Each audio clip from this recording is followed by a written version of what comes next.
So today I was supposed to be speaking at my dad's president's cabinet meeting. He had asked me to do one of his morning sessions, but I never dreamed that I would be talking at his memorial service. I don't know how to sum up in a few minutes what he meant to my life, that I shared with him for 55 years. I was his little girl. I could stand here all day and talk about the amazing man my dad was. But I'm just going to share a few stories. When Daddy first started out in ministry, he said Terry and I were his first congregation.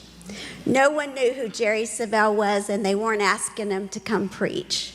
So he would prop Terry and I up on the couch and preach to us until we fell over. He would say, "Look, Carolyn, the power of God's hit him." We had just fallen asleep. He was so funny when he told his preaching stories. I had heard them 1,000 times, but he still always made me laugh. Yet he could deliver a power, faith-filled message like no other. He was the best preacher in the world to me. Every morning, I listened to a faith-building message. And lately, I've been listening to Keith Moore and Joel Osteen. But the morning of April 15th, I randomly found a message of my dad and my sister on YouTube. And I started watching it. I was putting my makeup on. And then it led into my daddy at Branson in the 1st of April. Never knowing that just a few moments later, my mother would call me to tell me the news of my dad. When I was growing up, and even until the last day, he was always traveling and always preaching. He was gone most of my childhood. Mom, Terry, and I gave him to the world. But I remember the excitement when he would walk in the door from one of his many trips, and we would all yell, "Daddy's home."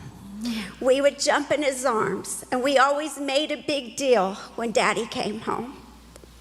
When we were little, he always brought us a gift from wherever he had been.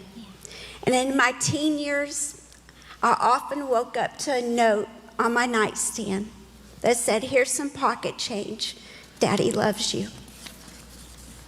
In the summers when Terry and I were out of school, we as a family traveled all over the country by car at first. We would be driving down the road, the four of us, and we had screaming contests. I won that one. Laughing contests. She won that one. And we'd be listening to Andre Crouch on our 8-track. We saw firsthand the favor of God working for us. You've heard the stories. When we needed new tires, they came rolling down the road at us. Or the time we were stranded in the middle of nowhere with a hole in our gas tank, an angel came to rescue us. We were front row seat to the favor of God. Back in the early days when we didn't have a lot of money, and we all four had to share a hotel room, when he went somewhere to preach, Mom would tell us, "Now be very quiet, girls. Daddy is preparing." So Daddy would walk back and forth in that little room praying in the Spirit. So Terry and I would line up behind him and do exactly what he did. Little ducks, he called us. He always included us in his service. We passed out offering envelopes. We sold tapes at the tape table. We even counted the quarters in the offering. He always smiled when he talked about those days. I saw him preach in front yards, living rooms, abandoned laundromats, even pastures with cows walking through and hay bales for chairs. He never cared about the size of the crowd. He would preach with all that he had like there were thousands of people there. I was told recently that he was out in the desert in Arizona somewhere. A handful full of people gathered. It began to pour down rain, and they thought for sure that my dad would make it short. But he stood out there and he preached for an hour. He gave them his best, and he never complained. I will miss getting the phone calls that sounded like this. "Hello, my firstborn. Want to go to lunch?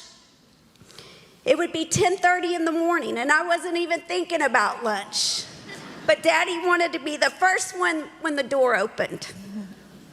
I would drop everything I was doing, even if I wasn't hungry, just so I could have those few moments with him.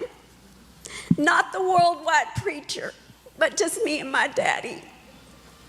He was always thinking of ways he could bless me. He knew I never wanted to take money from him. But the week before he passed, we were in rocking chairs sitting on my porch, and he asked me about my Corvette window that had popped out in the back. And he asked me if I'd gotten it fixed yet. I said, not yet. All my money is going to my home remodel right now. Well, the next day he comes over again. He said, you know, Jerry, I've been thinking, why don't you let me pay to get your Corvette window fixed for your birthday? I said, Daddy, you know my birthday's in August. And it's April. I know what you're trying to do. He was the most giving man I know. Like Terry said, I was the boy he never had. We loved talking about sports. We loved Corvettes. We loved motorcycles. And a memory I will cherish forever is riding with the Chariots of Light last year in Yosemite. He was so happy I was there. And he kept saying, I'm so happy my little girl's here. My dad was selfless and so humble. He never thought he was better than anyone and made everyone feel valued. One time my dad asked the kids and I to meet him out for dinner. When we arrived, my dad was late, and my dad was never late. There's a thing called Savelle time. That meant if you're 10 minutes early, you're already late. But he was late. He walks in and he says, sorry I'm late, but let me tell you what happened. My dad was on his motorcycle headed to meet us and was stopped at a red light when a man next to him in a truck yelled out, hey, are you Jerry Savelle? How he knew it was my dad with a helmet and glasses on, it had to be orchestrated by God. He asked my dad, will you pull over so I can talk to you a minute? Daddy, with no reservation, pulled over in a parking lot, and the man explained to him that he was a backslidden preacher, and just that morning prayed and asked God for a sign. He gets in his truck, looks over, and there's Jerry Savelle.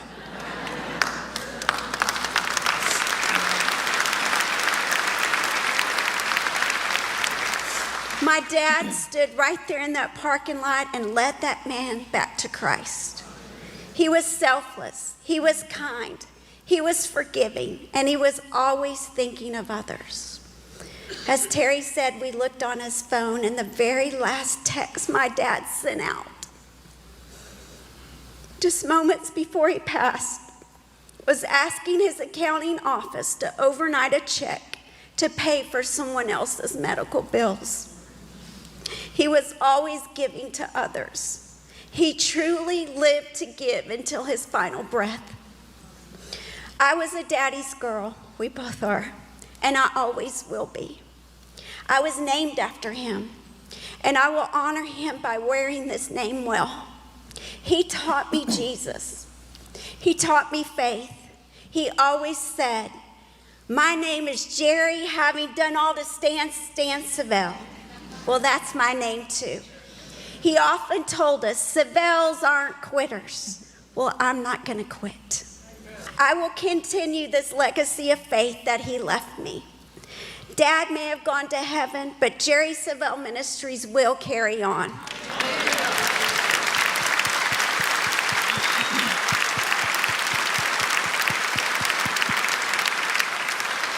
I will take up the torch and keep preaching Jesus just like my dad did.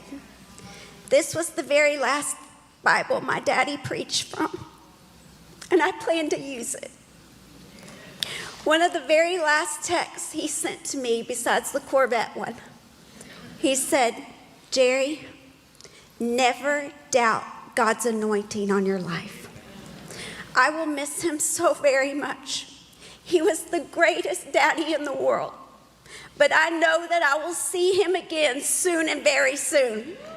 Daddy fought the good fight. He finished his course, and he kept the faith. Thank you.